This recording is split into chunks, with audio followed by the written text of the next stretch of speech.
નમસ્કાર મિત્રો, ખાસ કરીને આજના વિડીયો આપણે માહિતી આપવાની છે આવનારા દિવસના હવામાનની, ખાસ કરીને કચ્છ કાતરા અત્યારે જોવા મળી રહ્યા છે તે વિશેની સંપૂર્ણ માહિતી આપવાની છે। પણ સૌપ્રથમ હું આપને એ જણાવી દઉં કે આવનારા દિવસમાં આપણે ખેડૂત મિટિંગનું આયોજન કરેલું છે। ખેડૂત મિટિંગ છે એ છે તારીખ 21 ડિસેમ્બર 2025 અને રવિવારના રોજ સમય છે સાંજે 4 વાગ્યાનો। મિટિંગનું સ્થળ છે રાયમલ બાપાની મઢી, કૃષ્ણનગર, ગામ અમરાપર, ખડીર, તાલુકો ભચાઉ અને જિલ્લો કચ્છ। આ ખેડૂત મિટિંગની અંદર આપણે હવામાન અને ઝેરમુક્ત ખેતી વિશેની અગત્યની માહિતી આપવાના છે। એટલે જે મિત્રોને જે સ્થળ નજીક પડતું હોય એ સ્થળે તમામ ખેડૂત ભાઈઓ મોટી સંખ્યામાં આવવા માટે મારું ભાવભર્યું નિમંત્રણ છે।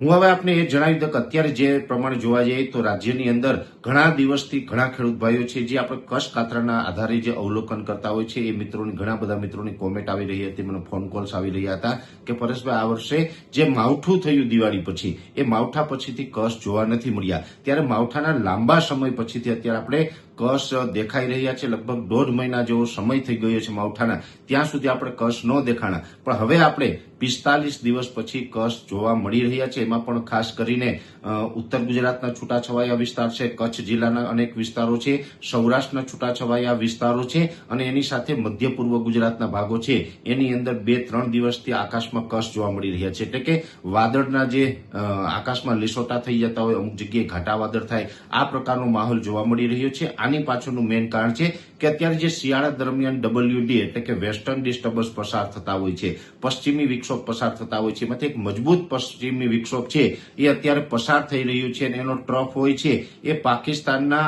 પશ્ચિમ દક્ષિણ ભાગો સુધી લંબાયો છે। એટલે બલુચિસ્તાન અને સિંધ પ્રાંત સુધી પાકિસ્તાનની અંદર એનો ટ્રફ લંબાયો છે, જેને કારણે પણ ગુજરાતની અંદર અત્યારે અમુક જગ્યાએ વાદળો જોવા મળી રહ્યા છે અને આ વાદળો છે એક પ્રકારે કચ્છ ગણી શકાય એ પ્રકારના વાદળ છે। જોકે અત્યારે આ જે પશ્ચિમી વિક્ષોભ છે એને કારણે રાજ્યના અનેક વિસ્તારોની અંદર ઝાકળ વર્ષા પણ જોવા મળી રહી છે। આજેથી એટલે કે આજે 20 તારીખથી લઈ અને હવે 2-3 દિવસ સુધી ઝાકળ વર્ષા પણ અમુક વિસ્તારમાં જોવા મળશે। વહેલી સવારે ધુમ્મસ જેવું વાતાવરણ હોય, વિઝિબિલિટી ડાઉન થતી જોવા મળશે અને એની સાથોસાથ આ કચ્છ જોવા મળશે। જોકે અત્યારે આપણે જણાવી દઈએ કે આ કચ્છ છે એને કારણે પણ આપણે ઘણી વખત જે માહિતી આપતા હોય, જે દેશી વિજ્ઞાન પ્રમાણે જે અવલોકન કરતા હોય છે, એનું એવું કહેવાનું હોય છે કે આ કચ્છ અત્યારે જે જોવા મળતા હોય છે એના 225 દિવસ પછી એટલે કે ચોમાસા દરમિયાન એ સારા વરસાદના સંકેત આપતું હોય છે।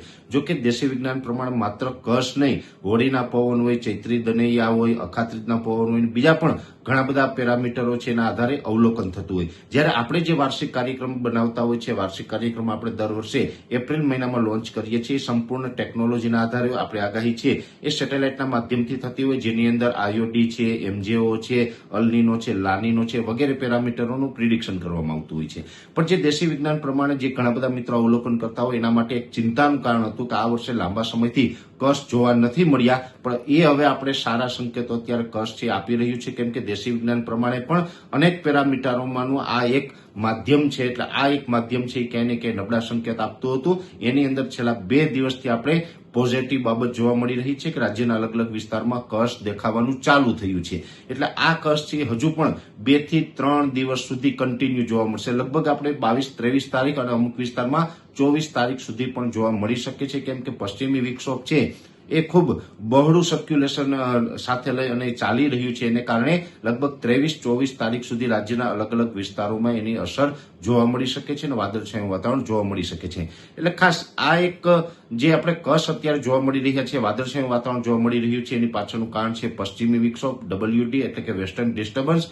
અને આને કારણે માત્ર વાદળ થશે, કોઈ જગ્યાએ વાદળ થાય કે વધારે પડતા ઘાટા વાદળ જોવા મળે તો એનાથી કોઈ માવઠાનો ડર રાખવાનો નથી, કેમ કે હમણાં કોઈ માવઠું થવાની શક્યતાઓ નથી, પણ ચોક્કસથી અમુક વિસ્તારમાં હવામાનમાં પલટો આપને જોવા મળતો હશે। એટલે ખાસ અત્યારે જે વાદળ જોવા મળી રહ્યા છે એના વિશેનું જે સામાન્ય કારણ હતું મેં આપની સમક્ષ રજૂ કરવાનો પ્રયત્ન કર્યો। વિશેષ માહિતી છે એ નેક્સ્ટ વિડીયોમાં આપવામાં આવશે। અત્યારે વિડીયોની અંદર એટલું જ। અંતમાં દરેક મિત્રોને વિનંતી રહેશે, વિડીયોને લાઈક આપીને દરેક ગ્રુપમાં શેર કરી દેવું। તમે જો અમને યુટ્યુબ ઉપર જોઈ રહ્યા હોય તો ચેનલને સબસ્ક્રાઇબ કરજો અને ફેસબુક ઉપર જોઈ રહ્યા હોય તો પેજને ફોલો કરજો। નમસ્કાર।